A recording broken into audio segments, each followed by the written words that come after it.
So I'm making this video to address some potential relationship issues. As a relationship coach, it is imperative that I have gone through, walked through, and completely or minutely, depending on the situation, understand my clients. So when you are a healed person, you've done the work, you've gotten gut level honest with yourself, you know your flaws, you're working to be a better version of yourself every day, and you come into relationship. This could be romantic, this could be friendship, this could be a coworker, this could even be a family member. You come into a relationship with someone who's not healed, that's not putting in the work or effort to put in the work, very stagnant, then they begin to bring you down. They begin to project their fears on you. Now, you can do one or two things. You can sit with them in silence, meaning you're there for them, but you don't really necessarily add anything to that. Or you can exit stage left expeditiously. And so, if you want to sit there in silence, then that is a choice that you get to make in your own truth, not because of pity or empathy or anything. It's simply out of love. Everything that we do, we must first do in love. It can't be for any gains or any other reason. That integrity aspect of being healed has everything to do with how much you love yourself.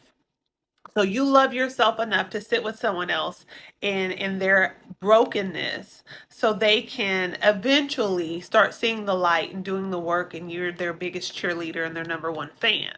But if that takes too much from you and you start to feel depleted and you start to feel broken and you start to have confusion about your own self, that is a direct sign for you to get out of there. And it's hard.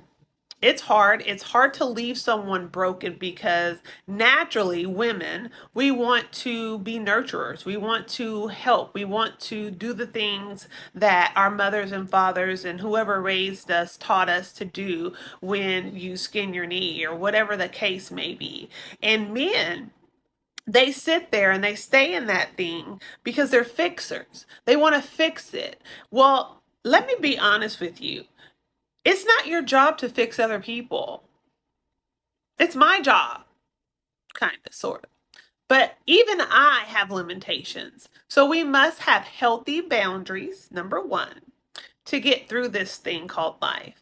And again, this video is to address healed people versus broken people and what you do with that when you find yourself in relation, not relationship, but in relation to someone, excuse me, who is broken and healed. It's very imperative that you don't deplete yourself. You don't go back to what broke you. You don't use the energy you have to try to nurture or fix that individual. You've got to say, this is how much I'm going to give. Give that. And if it's still not enough, that's on them. That's not on you. You don't continue to find the energy because at the end of the day, you still have to continue to do the work for you. You still have a daily walk with yourself that you are striving to do and to be the best version of yourself. And in order for you to do that, you need energy. Now, you can sit with someone that's broken when you have overflow, right?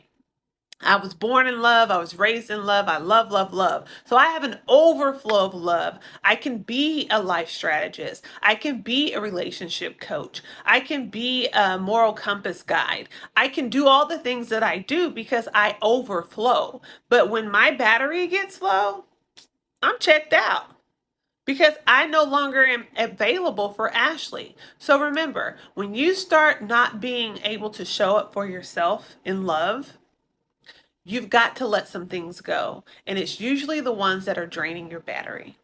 Be good to yourself. I love you.